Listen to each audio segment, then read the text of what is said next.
Salut les amis, j'espère que vous avez passé une bonne semaine. Depuis l'ouverture de cette saison de service, je suis sûre que vous découvrez l'appel au service dans vos propres vies. Et aujourd'hui, nous allons parler de l'onction pour le service. Et pour cela, nous allons revenir à un passage assez connu dans Actes chapitre 6, qui m'inspire énormément et j'espère que cette parole de Dieu va vous inspirer également. Dans Actes 6, à partir du début du chapitre, la Bible dit que le nombre de disciples augmentait et les hellénistes murmuraient, ils râlaient parce qu'il n'y avait personne pour servir les tables où il y avait des veuves et des personnes dans le besoin. Les 12 apôtres convoquèrent donc la multitude des disciples. Donc sachez que tout le monde dans la foule était disciple de Jésus-Christ. Et ils disent: il n'est pas convenable que nous, les apôtres, laissions la parole et la prière pour servir aux tables. C'est pourquoi, frères, choisissez parmi vous 7 hommes de qui l'on rend bon témoignage, première caractéristique, qui soient pleins de l'Esprit Saint et de sagesse. 3 choses qu'ils cherchaient dans le serviteur. Et nous chargerons ces personnes de cet emploi. Verset 8 nous montre qu'Étienne était parmi eux. Et la Bible dit de lui qu'il était plein de grâce et de puissance, faisait des prodiges, des signes, des grands miracles parmi les peuples. Imaginez, c'était ceux qui ont décidé de servir, qui ont reçu une onction particulière. Qui ne veut pas voir des signes, des prodiges, des miracles? Eh bien, la clé se trouve dans ce passage. Mettez-vous à servir. L'onction est déclenchée quand le peuple de Dieu est mobilisé au service de l'humanité.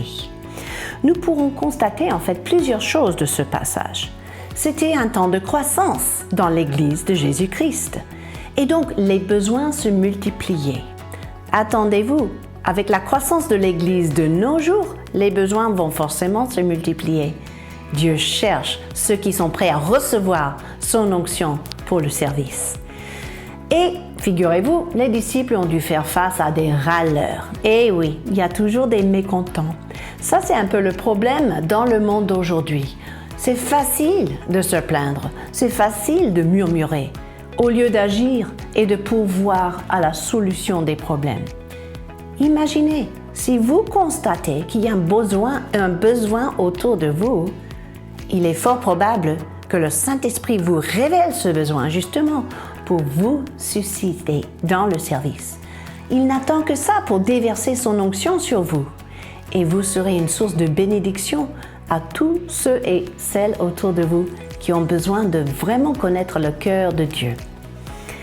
Les veuves étaient négligées. C'était quelque chose que le Saint-Esprit a fait monter à la surface.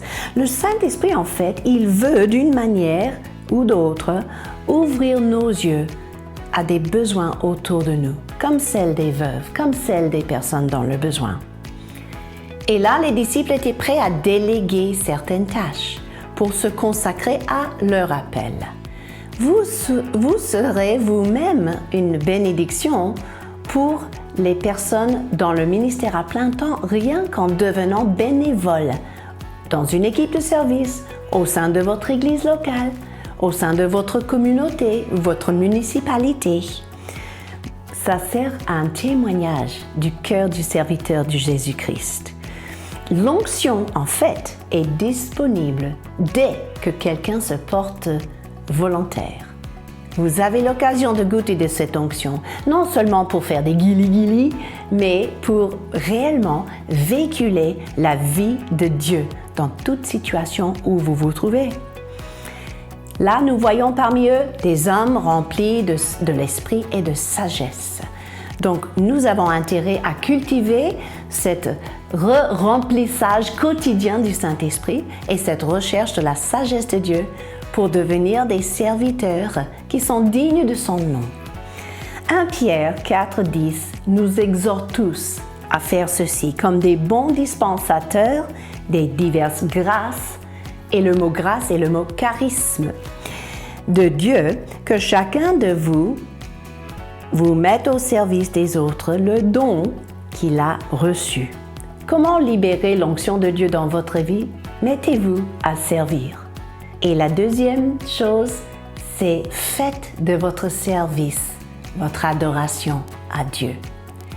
Vous allez remarquer combien de fois dans l'Ancien Testament, les noms, les prénoms des hommes qui servaient, par exemple le roi David, étaient cités parce que c'était Dieu qui a remarqué le service. C'était comme une offrande, une adoration pour Dieu. Et ce n'est pas quelque chose à négliger. Même Jésus, vous vous rappelez quand il était tenté 3 fois par le diable, la 3e fois, il a dit ceci. Matthieu 4, 10 à 11. « Retire-toi, Satan, toi qui veux que je me prosterne devant toi. » C'est hors question. Pourquoi?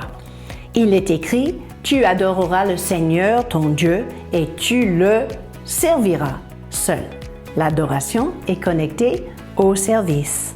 À ce moment-là, le diable le laissa. C'est peut-être une clé aussi si vous voulez être tranquille et ne pas être dérangé par le diable.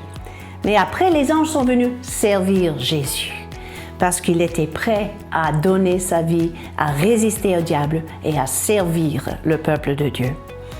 Découvrez cette semaine votre place de service. Chacun de vous va recevoir une onction particulière quand vous faites d'un service pour Dieu, un service pour l'humanité, une adoration à votre Dieu.